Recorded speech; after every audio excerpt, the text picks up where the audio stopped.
It stinks. Okay, Simon, let's start with, I don't know, let's get a bit hairy with what we're doing here. Can we talk about Sasquatch Sunset?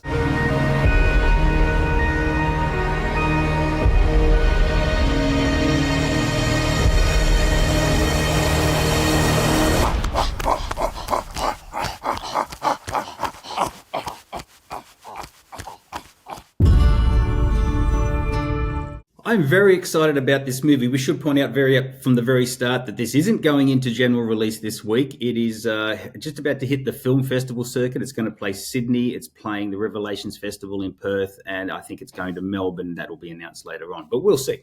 What I want to talk about is Sasquatch Sunset. This is the new film from the Zellners, the brothers who have given us some unusual stuff in the past. I know one of them directed episodes of The Curse, the show that we both quite enjoyed in an icky sort of way earlier this year with Emma Stone, the series, I should say. And with Sasquatch Sunset, they're bringing a very unusual take on, and dare I say, humanity in the way that they present this family of four Sasquatch as they live their lives in the great American Northwest, home to what many believe are Sasquatch families. These four vary in age. There's the grumpy, old, hardened, grizzled Sasquatch, played by one of the directors, Nathan Zellner. There is the sort of slightly more, how would one say, gentler Sasquatch, played by Jesse Eisenberg. There's the one female Sasquatch, played by the wonderful Riley Keough, and a very young Sasquatch, played in full by Christoph Zayak-Denek. Not that you'd recognize any of these people in the film. They're all covered head to toe in full body Sasquatch makeup. And they bring to that makeup a real sort of human vibe of characteristics that we recognize in ourselves in the way they behave. Having said that, they're also clearly animals. This is a film filled with lots of defecation, lots of urination, plenty of fornication, all the things that animals do when they're alone in the woods. But along the way, they also suffer tragedy, they suffer joy, they suffer their very first encounters with mankind and a human existence. And as the film goes on, it switches from being an oddity and a slightly distasteful oddity to being a really potent and powerful look at how these animals also represent and suffer through taking on human characteristics and learning more about the human world. So it's produced by Ari Aster, who I know you're a fan of because of Beau is Afraid, and I'm a fan of because of Midsummer and Hereditary. Two very different films. Sorry, I like the idea that I'm just hanging my hat entirely on Beau is Afraid. I like Midsummer. I like the other stuff as well. Come on. Yeah. You made quite a fuss about Beau is Afraid last year, which I'm all for, of course. Look, just because I think it's probably the greatest movie of 2023, but whatever. Well, you're in for a treat with Sasquatch Sunset. The other thing they do really well with this film is, as a fan of sort of Bigfoot lore, they really lean into the things that us Sasquatch watchers know to prove the existence of Sasquatch. Things like the random wood knocking late at night, and the nests that they build, and the tracks that they leave in both the grass and the snow. This is a film that enjoys sort of living in that space, living in that sort of mythological world that the Sasquatch live in, while also giving them not quite I hate this word, anthropomorphizing. Anthropomorphizing. Nice try. Yeah, that one. But not quite doing that, but still giving them a human perspective that is very sweet and at times very sad. I got to say, I don't usually quote other reviewers, but the Variety team called this a unicorn of a movie, and that's very true. It's hard to believe you're watching it. It's hard to believe you're seeing it at the time when you are watching it, but it has so much that's enriching and exciting and unusual about it that it makes for a very unique movie-going experience. So Sasquatch Lore does have an Australian distributor. It will get a release in a month or so's time, as I understand, but look for it on the festival circus and on VOD for our US listeners. It's just hit the the Apple channel over there. So yeah, check it out, and do get back to us about this one, because this is a unique movie. Yeah, this is about putting it on your radar, people. So yeah, next couple of weeks you should start seeing it come through in Australia. What I think is probably worth noting is the very large discrepancy between the audience score and the critic score on Rotten Tomatoes. Oh, really? 71% for the critics and 31% for the audience. I thought it was fun just then going through the audience reviews. Let me give you a couple of samples here. So, look, I think it's probably very safe to say, very divisive movie. Okay, Yes. so a couple of audience reviews. Vanessa says, one of the worst movies I've ever seen. It starts Ah, with obnoxious, gross humor, vomit, boners, etc., and turns into a drama documentary. I yep. mean, to me, that sounds like a great review. I'm very keen to Sure. see it now. I'm going to come back to Oscar's review in just a moment. Um, Vegas Vision says, this was torture watching it. A group of actors in prosthetic Sasquatch suits does not make a film. I'm not too sure I agree with that. What else we got here? Jim says, no entertainment value whatsoever. It's pretty much what you Oh, think a group of ape-like creatures would do in their lifetimes. yeah. Again, like, I know you're not planning to sell it to me, Jim, but you just did. You're talking it Uh, up. Naomi's called it a genuine surreal masterpiece.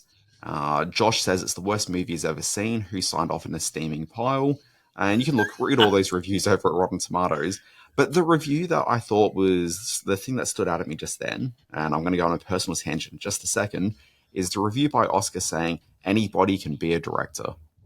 Wow. Yeah, That's harsh.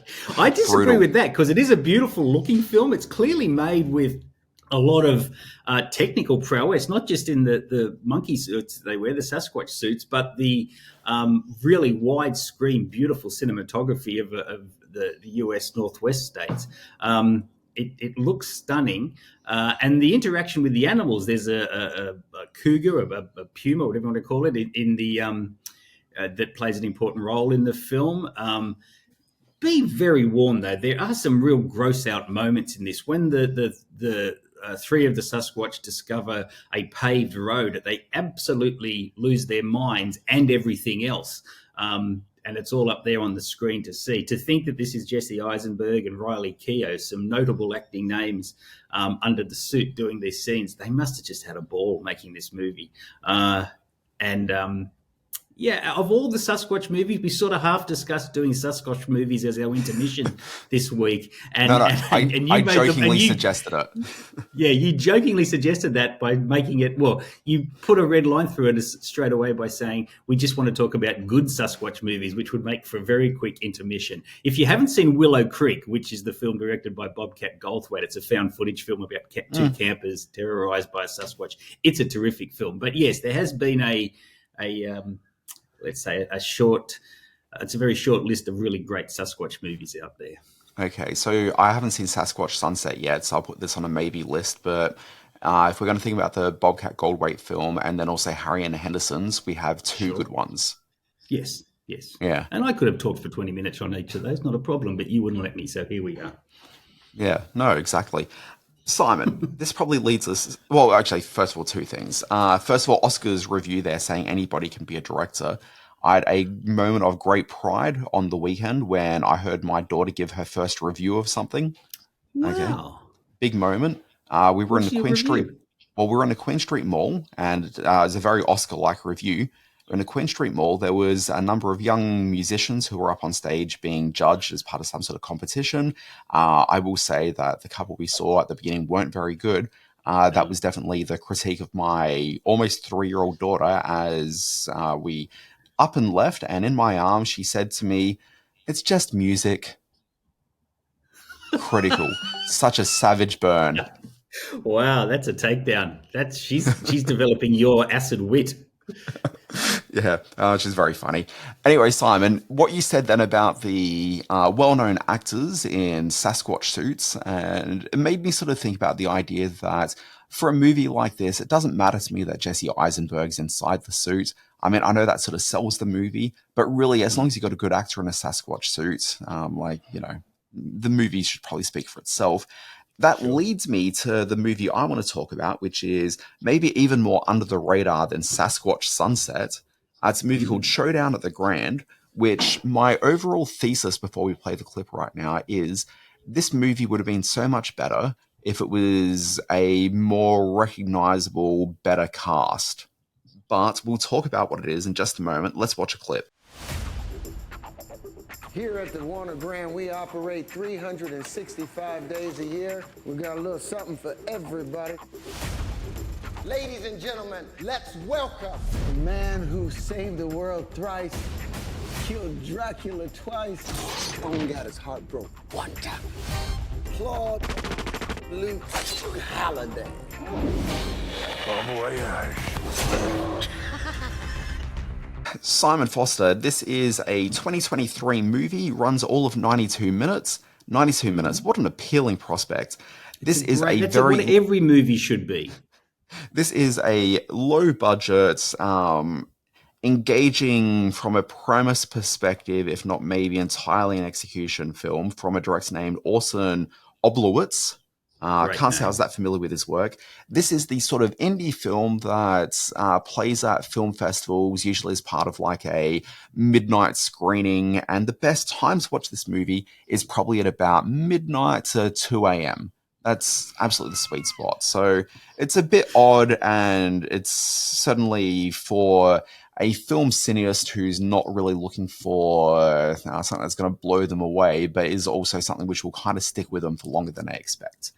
So this is Terence Howard is in the lead role, okay, and this film maybe shows a little bit how far Terence Howard's star has fallen, slightly, which is unfair. Doing in this film? Yeah, it's a bit unfair. So what the premise of it is that Terence Howard plays this guy named George Fuller. George Fuller is the current owner of a fairly run-down cinema that plays a lot of retrospective. It's a repository. Not repository theatre. What do they call that? Repertory a flea pit. It's a grindhouse theatre, yeah. It is absolutely grindhouse theatre, and he plays a lot of grindhouse movies.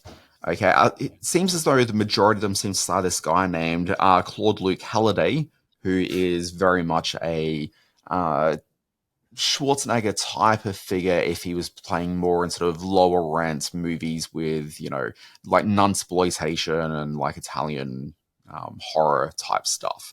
Okay, but he plays a lot of these sort of really just grimy movies from like the mid to late 70s, where you've got like the sort of grindhouse double features, or those sorts of films that were coming out in the early days of VHS that were just there as just cheap product to start pushing. So you've got these sorts of movies being played.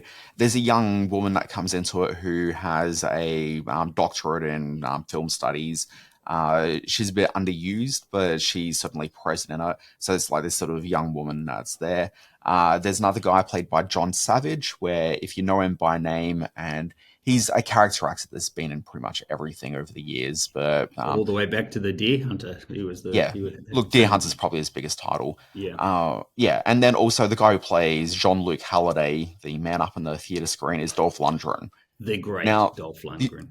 The overall plot of this one is that this guy, George Fuller, who's running the cinema, it's been a family business for a couple of generations. It was previously owned by his uncle, who fell into hard times, and his father ended up buying it and sort of did the cinema up a bit. And now this guy, George, is the current custodian of the cinema.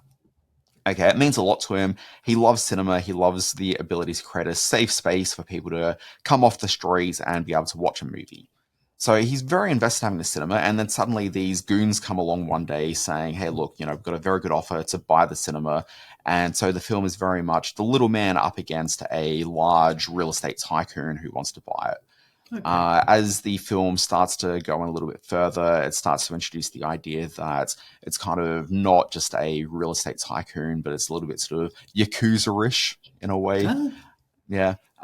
So it's, obviously there's going to be a violent showdown at the end of this movie, and that's helped by the fact that the one thing George Fuller's desperate to do is to get the star of so many movies in his cinema, Jean-Luc Halliday, to come and make a public appearance and introduce a movie and a Q&A at the cinema. So he's got together a fair bit of cash to get Jean-Luc flown over to make this appearance. And on the night that Halliday is there doing his Q&A, that's when everything goes down. And Halliday gets involved in the action. So it's cinema owner, it's cinema star, it's people who are passionate about the movies all teaming up against and it's a low budget, a very small group of ninja type villains, okay, to try to save the cinema. So Using the one mask, just handing the mask between each other when they get into a fight. Yeah. this is it. It's a $3.5 million production, and every dollar is up there on the screen. Wow. This sounds fun. It does sound fun. The problem with the movie is it isn't quite as fun as you'd probably like, and that's for a couple of reasons. One, I don't think they spend enough time with the young intern film doctor who comes into it. It sort of seems as though she's there just to create a female presence on screen, but they don't. Amanda Rigetti. No, it's not. Piper Caruta. Oh, she's okay. Yep. Amanda Rigetti is the villain, the property developer. Nice. Okay. Her biggest title is she was in an episode of Entourage back in the day.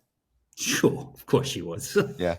Randomly, I came across her in a credit listing for the Reagan, which is the Dennis Quaid movie about Ronald Reagan coming out in a few months' time. So she's in that. She's a face that I knew by face, but I didn't really know her at all. Yeah. But yeah, you're sort of looking at this cast. They don't really sort of build that sort of young female character up anywhere near enough. She doesn't really play enough of a role. Dolph Lundgren, look, it's been many years since I've seen a Dolph Lundgren picture. Wow. It tells me here that he's only 66. He seems about 15 to 20 years older than that in this film. He's been through hell.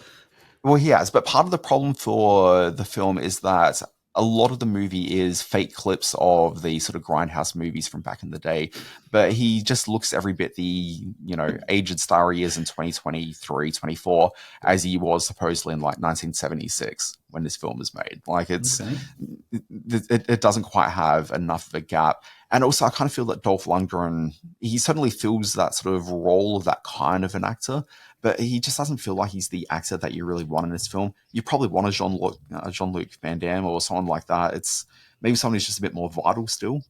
In this, he sort of lumbers a little bit too much, and it does feel like the sort of thing where they had him on set for like 2 to 3 days at most and got the most out of him. He's made a career out of those sort of movies, turning up, being Dolph Lundgren and going home.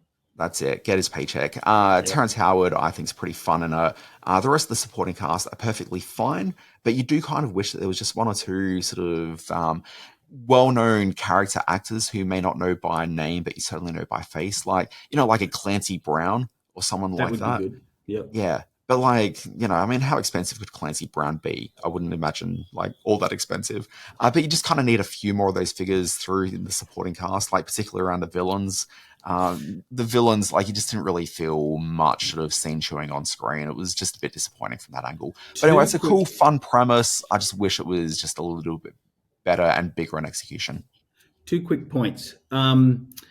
The owner and the talent fight against the corporate developers that want to rip their place down is a direct riff on one of the great movies of all time, Electric Boogaloo 2. That is exactly what happened in that film. No, it's not called Electric Boogaloo 2, Simon. I'm sorry to, break you down here. It's called Breakin'. Yeah. Sorry, Breakin' 2, Electric Boogaloo. Electric Boogaloo, yeah. So, yes, that's a clear bit of plagiarism there on the part of Showdown at the Grand. The other point I want to make, and I may have told my Dolph Lundgren story previously, but I will indulge it just very quickly here. In the mid-'80s, I was buying fish and chip at a now sadly not there anymore Gosford fish and chip shop called Monty's Ashore. It was famous back in the day. The queues were out the door.